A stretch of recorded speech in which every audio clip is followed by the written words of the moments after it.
Buenas tardes. Vamos a hablar entonces de política educativa inclusiva. El tema de la inclusión, como decía la compañera anterior, la colega, está en boca de todos. Inclusión es, como bien sabido por todo el mundo, de qué hablamos cuando hablamos de inclusión. Sabemos que hablamos de estudiantes que tienen necesidades específicas, sabemos que le otorgamos apoyo, pero ¿de dónde surgen? ¿De dónde surgen las intenciones, los objetivos? ¿Cómo se organiza un país y en este caso específico un sistema educativo para otorgar esos apoyos que reciben estos estudiantes en particular, que tienen necesidades específicas? Esto surge porque hemos ido cambiando la forma de entender la discapacidad y las necesidades específicas. Hay una política internacional, unas convenciones, unos acuerdos internacionales que el Estado Dominicano ha suscrito que tiene que ver con esto, que tiene que ver con cómo estamos entendiendo la neurodiversidad en este momento. Hasta hace poco, los déficits de los estudiantes. Pero toda esta concepción ha ido modificándose y a veces las normativas y las políticas van más rápido que los cambios culturales. Nosotros sabemos que los chicos tienen derecho a estar en las escuelas, pero nuestras actitudes personales como docentes, como directivos de escuela, a veces no coinciden con este marco internacional. Porque tenemos enfoques, ideas, conceptos todavía que dependen de esos enfoques anteriores. Este marco internacional, estos acuerdos que el Estado Dominicano suscribe, tiene que dar cuenta de cómo vamos avanzando en la implementación de esto. Y por tanto, no son solo documentos formales, tienen que llevarse a la práctica. ¿Lo hemos llevado a la práctica en República Dominicana? ¿Ustedes creen que sí? ¿Lo hemos ido avanzando? Yo creo que eso define bien. Si están en nuestros documentos, pásame la otra por favor, si están en nuestros documentos nacionales, pero estos distintos enfoques con que hemos abordado la discapacidad conviven en nuestro país. En nuestro país, porque yo soy chilena, pero también soy dominicana, tengo nacionalidad dominicana. Conviven, en la cultura de las escuelas conviven estos distintos enfoques. Aunque hemos avanzado en las normativas y miramos una ley de educación que está desde la perspectiva de los derechos de las personas, de todos, sin discriminación, convivimos en nuestra cultura escolar con estos distintos enfoques. El enfoque caritativo, miramos a los chicos con discapacidad y a sus familias como objeto de benevolencia. Pobrecito, pobre familia, debe sufrir tanto. Debe ser tan terrible tener un chico con discapacidad. Debe ser terrible haber nacido ciego. Hay personas ciegas, yo vi una persona ciega en el break. Pero en realidad cuando uno nace con una discapacidad, por ejemplo la ceguera, no lo asume con ese pesar. Es una mirada desde fuera. Pobrecito. Es complejo, sí, con las oportunidades que se restringen, pero no porque yo soy ciego. No es la ceguera la que me restringe las oportunidades. No es la sordera la que me restringe las oportunidades. Es la respuesta que la sociedad nos da a esta neurodivergencia que tenemos en el mundo. Entonces mantenemos esta mirada caritativa sobre las personas con discapacidad. Y eso no me permite verlos como iguales. Las personas con discapacidad están aquí. Si yo soy buena persona, otorgo alguna caridad, algún beneficio, pero no lo miro como iguales. Y eso interfiere en la relación que establecemos con ellos, desde nuestra posición de docente o nuestra posición de familiar, desde nuestra posición de compañero de escuela de ese chico o esa chica con discapacidad. Ese enfoque caritativo se mantiene, aunque en las normativas hemos ido modificando. El enfoque clínico es otro de los elementos que han entorpecido el desarrollo de las personas con discapacidad.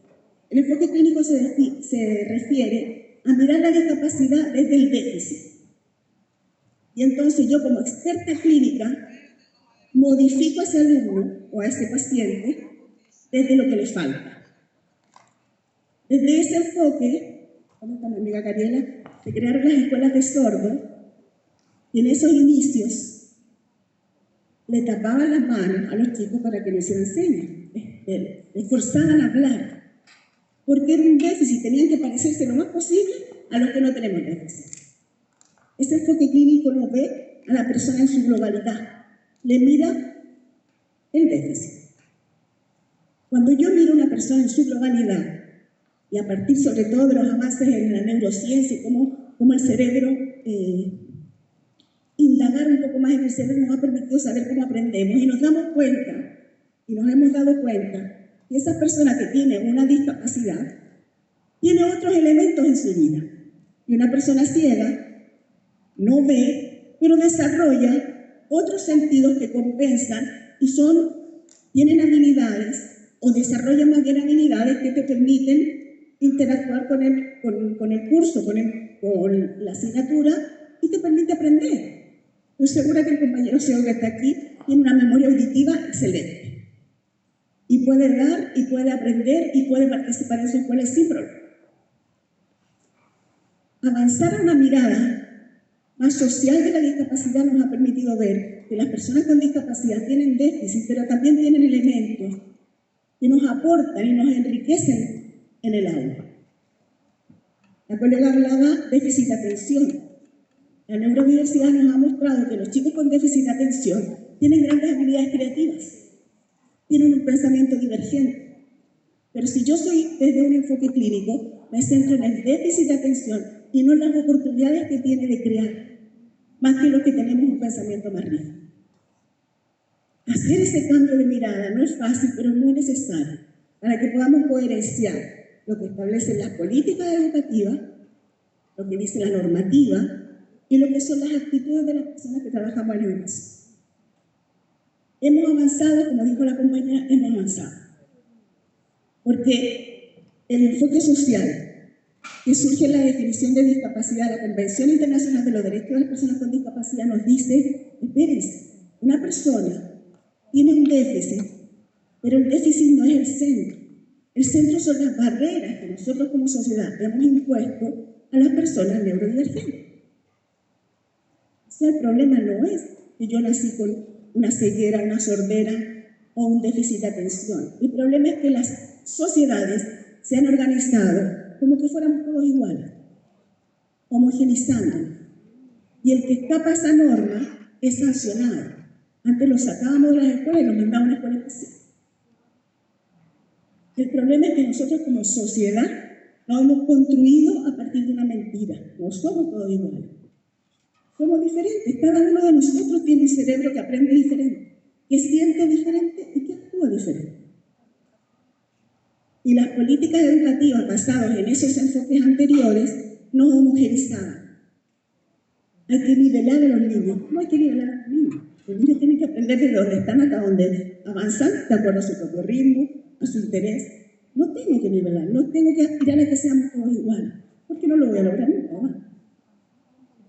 Necesito respetar esa diferencia individual, que somos como seres humanos y que formamos parte de una comunidad enriquecida porque somos diferentes. Nos hemos ido dando cuenta de eso. Y la Convención nos dice, el tema de la discapacidad está en las barreras que imponemos. Si eliminamos las barreras, entonces no existe la discapacidad. ¿Y cuáles son las barreras? Las barreras para las personas sordas es que el resto de nosotros no hablamos en lengua de señas. Si habláramos en lengua de señas no habría discapacidad. ¿Tendrían sordera? Sí, tendrían su déficit auditivo, pero no tendrían discapacidad, participarían en su comunidad. Si los chicos ciegos van a las escuelas y tienen sus textos en braille, tienen sus materiales en relieve, no hay problema, participan. Si yo hago mis clases dinámicas, si yo hago mis clases con distintos formatos para presentar la información, no hay problema en que acceda al aprendizaje cualquiera de mis estudiantes. Si yo uso una única forma de enseñar, entonces varios de ellos quedan fuera. Entonces el problema no está en los niños, el problema está en los tres, en las barreras que seguimos imponiendo en las escuelas, porque queremos homogenizar, porque tenemos esta ambivalencia de mirar en la lectura de las normativas, de las políticas educativas, el derecho a ser diferente, el derecho a tener una educación inclusiva, y nuestras percepciones y nuestros conocimientos, nuestras actitudes, nuestros prejuicios, todavía basados en enfoques anteriores. El cambio no es tan fácil, no es tan rápido, pero tomar conciencia es el punto de partida. ¿Cómo yo veo a este alumno que se mueve más que el resto? ¿Me molesta? ¿Quisiera que estuviera en el otro curso? ¿Cómo yo me relaciono? ¿Le veo los aspectos positivos al alumno o solo le veo que me molesta? Esa niña que habla mucho en la clase, ¿me molesta? ¿Quisiera eliminar que todos estuvieran callados? ¿Esa es mi aspiración? Entonces estoy desde un enfoque diferente al que promueve nuestra política educativa. La política educativa, que son los conjuntos de normativas, enfoques, miradas, objetivos, que establece nuestro Ministerio de Educación, por sí sola no genera los cambios. Los cambios los generamos las personas, que somos parte de ese sistema. Entonces, avanzar en esos enfoques es el desafío que tenemos cada uno de los que estamos aquí presentes, que estamos vinculados a la educación. Cambiar nuestros pensamientos y la forma de entender esta neurodiversidad a la que enfrentamos día a día, en nuestra familia, en nuestras escuelas, en nuestro trabajo. Ese es el cambio que se requiere para que podamos seguir avanzando en estas políticas educativas inclusivas. El enfoque de derechos humanos, y en el que se basa nuestra política educativa, nos dice que la garantía de derechos es para todos, sin discriminación. Pásame la siguiente, por favor. Ahí están los principales cuerpos normativos dominicanos. En todos ellos, vinculados a educación, en todos se menciona el derecho que tienen todas las personas a una educación de calidad, sin discriminación por ningún tipo. O sea, hablamos de inclusión. Todas las personas tenemos derecho a recibir una educación. Nadie puede excluir de la educación a ningún estudiante por ningún motivo. Ni por su nacionalidad, ni porque no tiene un registro, porque no está inscrito. No hay ningún motivo. Tampoco porque tiene una discapacidad. Esos son los principales. Lo importante es que esto por sí solo no modifica nuestro sistema educativo. Podemos tener las normativas más actualizadas, pero si no hacemos reflexión en nuestras comunidades educativas de cuál es la mirada que yo tengo frente a esta diversidad de estudiantes que tengo, si no hago una reflexión de cómo tengo que modificar mi práctica docente, coherenciada con estas normativas que garantizan